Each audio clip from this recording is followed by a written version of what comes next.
Perkenalkan, saya Desri Indah Ramadona dengan NIM A1C1190041 dari kelas reguler B 2019. Nah, di sini saya akan menjawab pertanyaan yang nomor 3 mengenai praktikum kimia organik 1. Yang mana pertanyaan dari nomor 3 ini adalah: temukan potensi kesalahan dan akar penyebabnya serta solusi terbaik yang dapat dan sarankan pada percobaan teknik pemisahan dengan kromatografi lapis tipis dan kromatografi kolom. Saya menjawab pertanyaan yang nomor 3 ini, saya akan menayangkan video yang berkaitan tentang pertanyaan dari nomor 3 tersebut. Selamat menyaksikan. Pipa kapiler, kemudian ada penjepit, lalu ada kertas KLT dan kertas saring, pensil, gunting, dan penggaris, pinset, pipet tetes, dan juga kap plastik. Sampel berupa zat warna makanan dan juga alizarin red sebagai standar. Selanjutnya adalah aquades, butanol, etanol, amonia, dan juga plat tetes.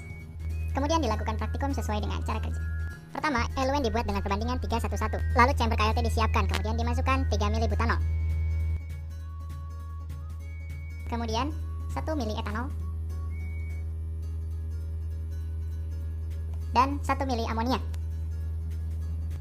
Eluen ini merupakan fase gerak dari kromatografi lapis tipis. Kemudian larutan dikocok hingga homogen. Kemudian eluen dijenuhkan dengan memasukkan kertas saring ke dalam chamber KLT yang berfungsi agar fase gerak dapat terabsorpsi dengan baik pada fase diam nanti saat analisa. Selanjutnya disiapkan kertas KLT dengan membuat garis batas bawah kurang lebih 1,5 cm dan juga garis batas atas kurang lebih 1 cm. Kemudian berikan koordinat titik pada garis batas bawah, yaitu titik A dan juga titik B dengan masing-masing jarak adalah 1 cm. Selanjutnya adalah proses penotolan sampel, yaitu A sebagai sampel dan B sebagai standar. Ditotolkan menggunakan pipa kapiler, perlahan agar tidak melebar. Ditotolkan sekali, kemudian dikeringkan, lalu ditotolkan kembali hingga dirasa sampel cukup pada kertas KLT. Setelah proses penjenuhan selesai, kertas saring diangkat yang ditandakan dengan kertas saring telah terbasahi semua oleh eluen. Kemudian kertas KLT dimasukkan ke dalam chamber KLT, menandakan bahwa analisis kromatografi lapis tipis akan segera dimulai. Kemudian chamber ditutup rapat. Terjadi pemisahan zat warna pada sampel oleh fase gerak. Setelah proses pemisahan zat warna selesai, kertas KLT kemudian diangkat dan dikeringkan. Lalu tandai dengan garis menggunakan pensil, batas pelarut, dan juga sampel saat proses akan dihentikan. Didapatkan hasil pengamatan sebagai berikut, yaitu jarak yang ditempuh oleh zat A sebesar 2,5 cm, jarak yang ditempuh oleh zat B sebesar 4,6 cm, dan juga jarak yang ditempuh oleh pelarut sebesar 5,5 cm.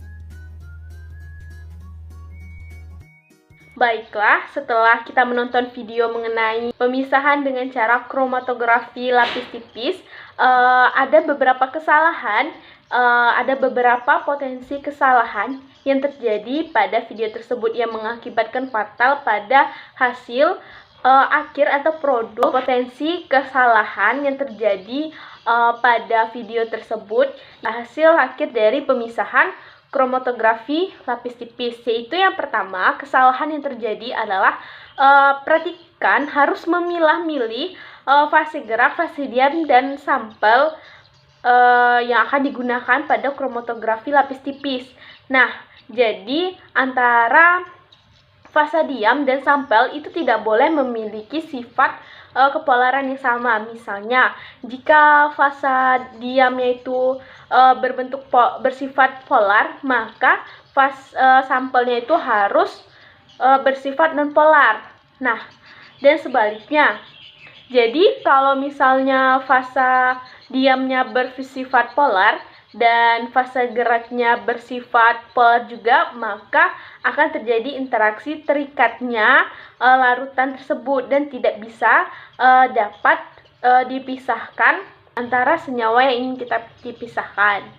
Jadi solusi yang akan saya berikan itu adalah agar proses ekstraksi berjalan dengan cepat, kita tuh harus mengenal senyawa target dengan sifat-sifatnya, serta perhatikan harus bisa memilah dan memilih fase diam dan fase gerak serta sampel yang digunakan. Nah, jika fase diamnya bersifat non-polar, maka sampel tidak boleh bersifat non-polar. Tapi kebalikannya, yaitu sampel harus bersifat polar. Karena kalau sampel bersifat non-polar juga, maka akan terjadi terikatnya. Serta setelah habis bergerak dengan mudah, suatu sampel dipisahkan dengan cara meningkatkan kepolaran yaitu eluen agar bisa mengalahkan fase diam. Jadi perhatikan, harus juga memperhatikan sifat antara fase diam, fase gerak, dan sampel agar proses pemisahan berhasil dan produk yang dihasilkan sesuai dengan harapan. Nah, selanjutnya adalah potensi kedua yang akan menggagalkan atau kesalahan yang terjadi pada video ini akan mengakibatkan praktikum akan gagal, yaitu saat membuat eluen atau fasa gerak, praktikan harus memperhatikan perbandingan yang digunakan. Jika perbandingan larutan tidak sesuai, bisa-bisa fasa gerak yang dibuat tidak bisa digunakan karena akibat kelalaian dari praktikan yang menuangkan perbandingan antara etanol, butanol, dan amonia. Jangan sampai saat larutan dicampurkan terbentuk gelembung ataupun residu. Jika pada larutan fasa gerak atau eluen tersebut terdapat residu atau gelembung, berarti praktikan menuangkan perbandingan butanol, etanol, dan amoniaknya tidak sesuai yang telah ditentukan, dan bisa jadi konsentrasinya tidak sesuai juga. Sebab itu, untuk meminimalisir kegagalan pada pembuatan eluen atau fasa gerak, praktikan harus memperhatikan sekali lagi perbandingan campuran tersebut. Jadi solusi dari saya yaitu adalah perhatikan harus sangat teliti dalam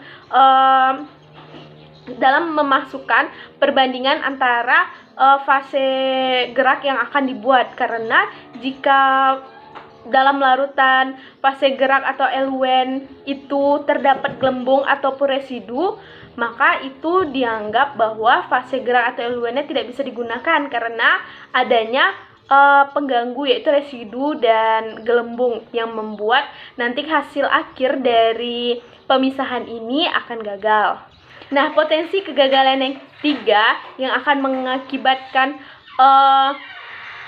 kegagalan dari praktikum ini adalah yaitu perhatikan tidak mengeringkan kertas KLT yang telah direndam ke fasa gerak, sebab sebelum mengukur jarak noda yang ditempuh kertas KLT harus dikeringkan terlebih dahulu agar hasil yang diperoleh lebih akurat.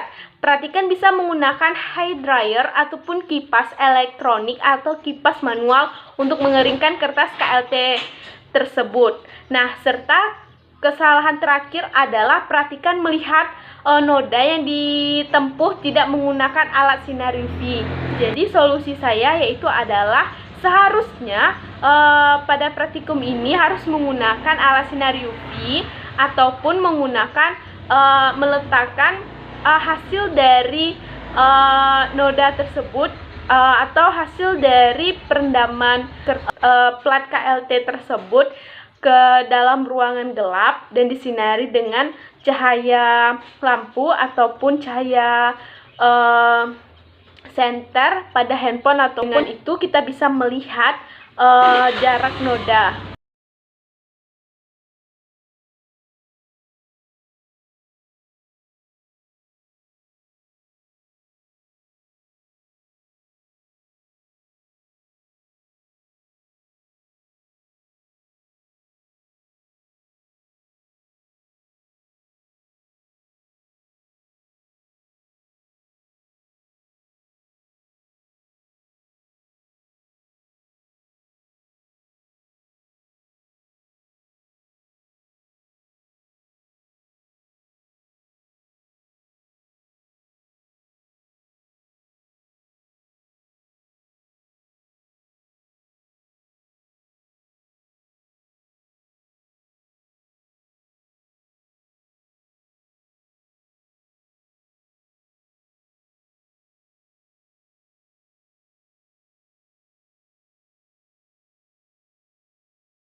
Nah, setelah kita menonton video yang telah saya tayangkan tadi, bahwa pada kromatografi kolom tersebut ini ada beberapa kesalahan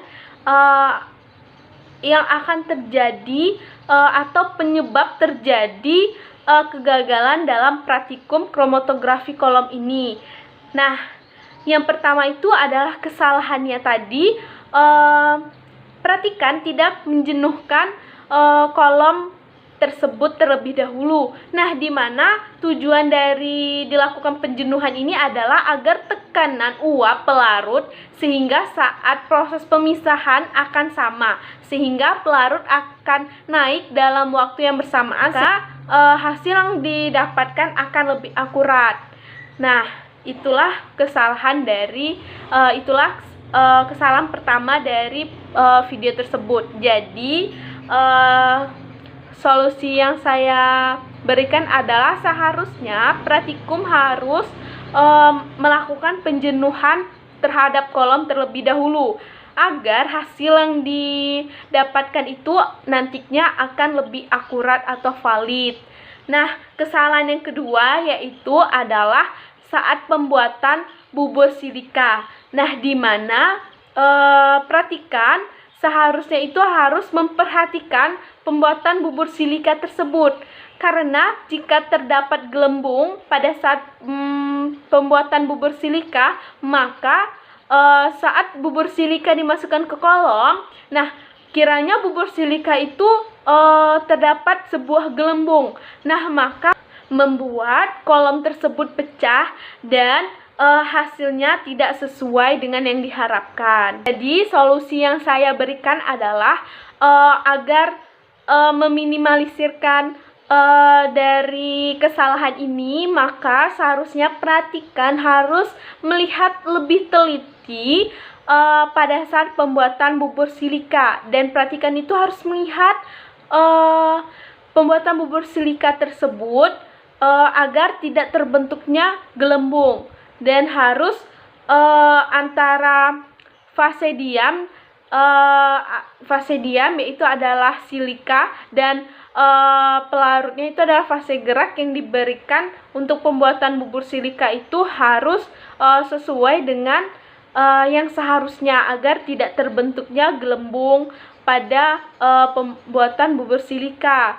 Nah, jadi meminimalisir kesalahan ataupun kegagalan yang terjadi pada saat praktikum. Kesalahan yang ketiga pada video ini adalah saat praktikan memasuki sampel ke dalam kolom, seharusnya tidak boleh lebih dari 2 cm, karena jika lewat dari 2 cm maka sampel yang ingin dipisahkan akan gagal, karena sampel yang banyak akan melebihi kapasitas sampel, akan turun terlebih dahulu ke bawah karena sampel terlalu berlebihan dimasukkan ke dalam kolom. Jadi karena pemasukan sampel yang terlalu overload membuat sampel tersebut terlebih dahulu keluar dari keran.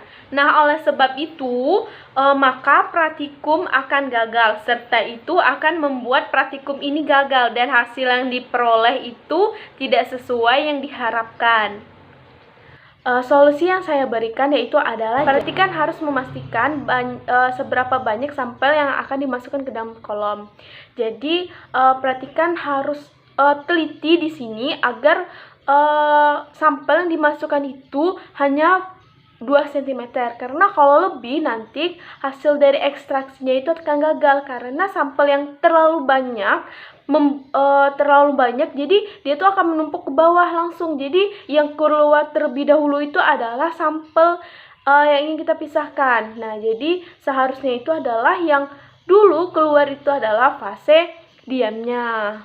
Oleh sebab itu itulah solusi dari saya, yaitu perhatikan harus lebih teliti dalam memasuki sampel, dan juga perhatikan pada saat memasuki sampel itu harus menggunakan tabung ukur. Nah, tabung ukur itu berfungsi sebagai untuk seberapa banyaknya sampel yang harus kita masukkan ke dalam kolom. Jadi kalau menggunakan tabung ukur itu, jadi perhatikan tertentu. Jadi memastikan bahwa sampel yang dimasukkan ke kolom itu harusnya tuh 2 cm. Jadi itu emang benar-benar 2 cm. Nah, kalau memakai pipet tetes atau bisa-bisa perhatikan itu memasukkan itu kelebihan. Nah, kalau kelebihan dan kebanyakan nanti itu bisa membuat hasil dari ekstraksinya itu adalah gagal. Nah, itulah penjelasan mengenai pertanyaan yang ketiga. Mohon maaf jika ada kesalahan kata atau pengucapan. Saya minta maaf dan saya akhiri dengan wassalamualaikum warahmatullahi wabarakatuh.